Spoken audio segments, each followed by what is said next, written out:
Hi, ladies and gentlemen, it's Edgar Rafondani, and I'm here hosting you our weekly video analysis. We're looking at different asset classes in the financial markets, starting from Forex all the way down to commodities, and lastly closing with cryptocurrencies to indices. Now remember guys, this video is for financial, it's educational purpose, not any financial or any sort of signal providing service. So any trade you're going to take is based on your own risk. So guys, be careful out there while you're trading. Now remember guys, we always advise people also when you're trading, have proper risk management, because that's key for your long-term success. Now if you've never followed us in any of our social media platforms, go down below the description, and there you can find all links to Instagram, Facebook, WhatsApp, even our YouTube channel, to Telegram, and so on and so on. Now, as you all know, that we always like to start our analysis based on fundamentals. Now, fundamentals, we like to scrap on or crack on to the Bloomberg website. If you guys do use this to trade, it helps you a lot in understanding the bigger picture, the macroeconomic overall, the economy, how it works, and it's going to help you a lot, guys. So let's pay attention to this before jumping straight on to the technical analysis. Now remember guys, 70% of market price movement is being caused by the fundamentals. The rest 30% is just technical analysis. So that's just icing on the cake, guys. So let's crack on. Now I'm gonna switch different languages from Swahili to English for the benefit of them all, because I've realized we have a huge audience from Tanzania, and that's quite important for them to understand what we are doing. Tunaanza sasa. So economics, tumeona hapo inaandika US labels China a currency manipulator escalating trade war. Donald Trump mara nyingi amekuwa akilalamika kuhusu Chinese behavior ya ku artificially move the price of the currency in favor for their exportation of their goods and services. So what that does ni kwamba, in terms of Forex, even not Forex, in terms of economics, you need to let the free market do the pricing. Demand and supply is really important katika price identification katika anything. So when you tend to manipulate that, you create some sort of friction, you create some sort of artificial imbalance in the economics or in the market. So at the end of the day, Trump hates that. And that's been one of the ideas or strategies for China to be able to have a tremendous record of exportation over the number of years without falling short. Najua kwa nini? Kwa sababu ukiangalia, yes, Chinese products are cheap, lakini ukiwa na too much exportation, what that leads to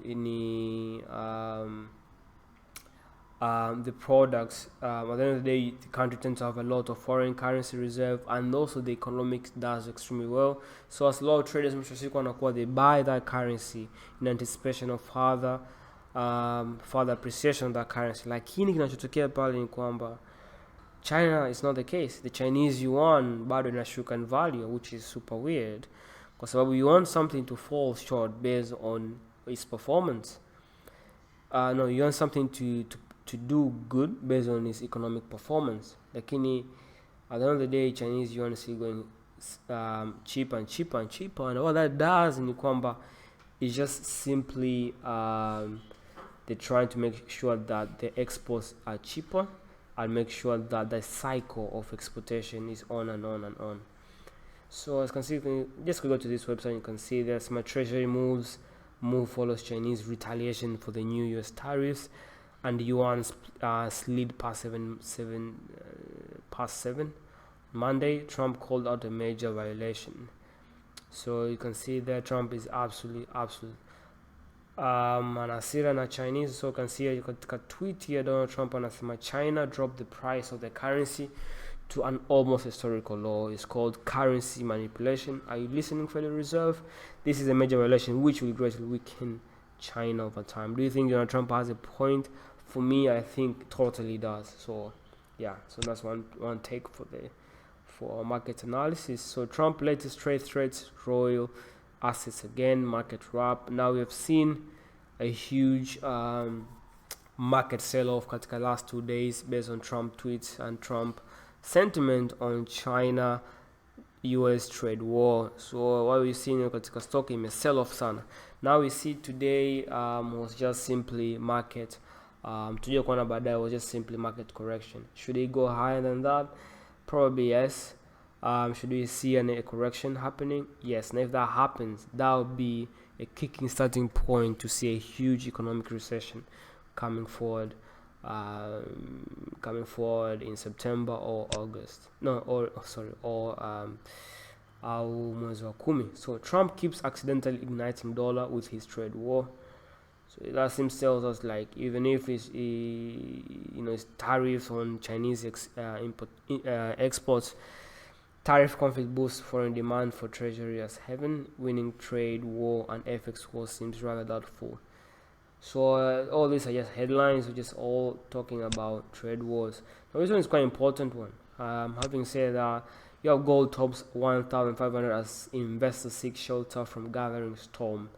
And that's just pretty much simple economics. Watu wana tabia ya kununua gold as a safe haven when things go bad. Na tuliangalia last year 2018 November, we saw that Morgan Stanley analysis on how to trade gold, and they clearly said that they're bullish on gold on the long term for the next 6 to 10 months, and they saw 1,500 as that's their take profit. So they told us we should buy gold producing companies, so gold extracting companies. So yeah, economic tulichokiona, and I think it's quite important for traders to pay attention to the long term. As I said earlier, even in our courses, long term goal is very, very important as a trader, because research inaonyesha kwamba traders ambao the hold trades for a very long time, they tend to make higher returns than the average trader who takes trades within an intraday. Now let's jump on to technicals to show all the sentiment, not pretty much all the sentiment, but have a bit of a highlight of the sentiment in the market. Let's look at the DXY. This is a DXY 4 hours na inatusaidia kuona the entry levels for the last week and probably for the next week. Now you can see kwamba tulichora mstari last week, beginning of the last week. Now we took this point in time as an area for us to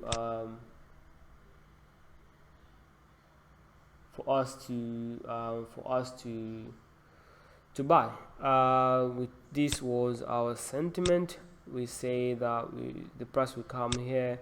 You see the price to come all the way up, probably keep on going anyway further. Remember, we're trend forward people based on strictly price action, but that wasn't the case for the DXY. Simply just been stalling around this area and doesn't seem to go anywhere. Probably that could simply ignite the whole aspect of further bearishness in the market. So it's a 50-50 for me where the DXY heads next. So probably this might happen, and also the upward move might happen. So guys, that's my take on DXY. And remember, tunatumia DXY could have a key bias on where the markets be heading next week, and let's use that as our guidance. I don't trade dollar currency index, I just use it for my guidance. Now tuna jump in all the way to tunaanza na Euro USD. So kama USD mnavyoona hapo, USD since tarehe ngapi this was tarehe 6 mwezi wa 8, pretty much last 3 days market has been doing anything. Tunaona there's a lot of consolidation around this area, up and down, up and down, up and down. So based on two things, so based on the, let's say, the latest price action, this might be we call it a resting point where the market tends to consolidate like that, and probably we should see something like this market to break out through the rectangle formation and just trying to look for the new peak or for the new resistance. So this is my take, and this is what I see probably for the USD. This is the best thing that could happen to USD for the coming week, and I think it's a necessary move to happen. Otherwise, based on dollar strength, we should see a probable sell-off from here. So this starting point, this is where we start to take our entry point, and here up here, this is where we take our buy stop. So it's really important to hardly avoid trading within this box, because anything might happen. There's a lot of uncertainty within this box, but my take will be buying at the top here and sell down below there. Moving to naangalia sasa GBPUSD. GBPUSD is quite interesting one. Not really interesting, guys, so sorry, because of the fact that it's been stalling as well katika hiyo area. Nothing's happening so far. It's very, very boring trade to do. Kama unavyoona hapo, this was almost since tarehe ngapi hii? This was since tarehe moja, just being, unajua tuna trade kwenye ile box to hatutoki within that area. So I think this is also called the breathing stage, and when you see breathing stage in the markets, we tend to use it as the signal further continuation. So we took you need to take a sell-off down there, just take the further continuation at GBPUSD. Otherwise, you could see more opportunities kwa trade ije hapo juu, bounce from those areas and take that sell-off, or ifanye kama mstari wa kwanza niliochora hapo, it bounce. This would be the perfect trade to think of because of that consolidation, because of that confluence between the resistance line and the other trend resistance line. Kwa hiyo, yeah, so that's my take on the GBP USD. Next will be New Zealand US dollar. New Zealand US dollar is super interesting as well kwa sababu we just broke through that strong support level na tunaona price inajaribu kutest those areas chini. Probably my take could be anything like this. This is what I want to see katika New Zealand USD. Further sell off, I'm a trend person, I just want to simplify things. Otherwise, this could act as a support, because you could see this area in time price ilikuwa inacheza sana hapo na ikarudi juu ikafanya hivyo. So I think this area as well could be the same story, but let's see. That's just technicals. Otherwise, based on fundamentals, we should see a further sell-off, because you see the market sentiment down here is absolutely bearish. So this could highlight us further continuation the downside for the NZDUSD. So guys, tumeshamaliza katika forex. We're going to jump on to commodities. So guys, moving on gold. Tunaendelea na gold. Kama unavyojua, gold is one of my favorite piece of asset class I like to trade and make money with. So tukumbuke kwamba based on performance za dollar tend to affect currency, tend to affect gold, because na negative correlation. Now you had two takeaways kwenye movement ya dollar. So based on that, just remember they have negative correlation to gold, so you're gonna make a trade based on that. But purely just based on fundamentals, otherwise you see the economic recession potentially affect positively the gold appreciation on the upside. Also tunaamini kwamba Donald Trump uncertainty brings a lot of volatility in the market, which makes gold a pretty interesting safe haven to invest. So we see areas of 1510 around that area, just right above the high of gold. There we're gonna take our buy stop, our entry point, all the way to 1550. Now guys, moving on from gold, we're gonna rush to WTI, and that is oil.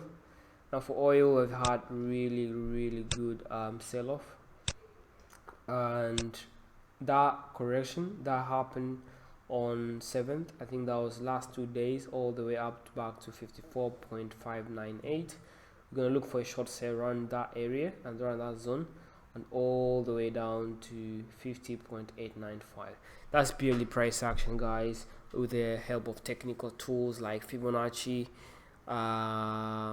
resistance level, and also the ADX. That is market sentiment.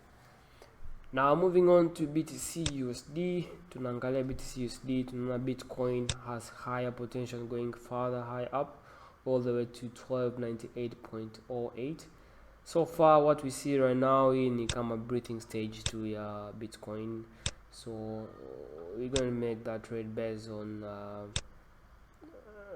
our take on that trade. It's just simply kwamba you see it kwamba ni a temporary pause in the market for Bitcoin, but the grace periods are coming, and I see it performing way better than these levels here, to all the way up to 13,000 per Bitcoin. So guys, Bitcoin is a huge trade to look at for the coming week. Now jumping onto indices, quite interesting one as well. Now we had a lot of questions from our clients asking us how we can participate in trading the Nasdaq 100 USD. And this is our Nasdaq 100 USD. As you can see, we are having quite a good correction on the upside, and that was just right before the closing of Nasdaq 100. As all traders, you remember, we like to follow the price action, and we see a potential further high movement on the Nasdaq 100. That gives us a really good opportunity to buy Nasdaq 100, and gonna make a lot of money based on that, because remember, Nasdaq 100 we count in terms of points, so this could be a potential move. I see as Nasdaq 100 all the way up to 7,985. So guys, that's my take on Nasdaq 100. So lastly, we're looking at SPX. SPX is S&P 500 index. So far so good, so bad as well. We don't see any particular structure that we like to trade on this, and a lot of volatility in the market. It makes it a quite unfavorable index to trade in, and that'll raise a lot of eyebrows to a lot of traders, and have this kind of big question mark: is there economic recession coming soon? And let's see if that's the case. But my take, don't trade S&P 500 right now. There's a lot of uncertainty unless you see a clear trade to take. And otherwise, guys, have a good day and have a safe trading week. Peace.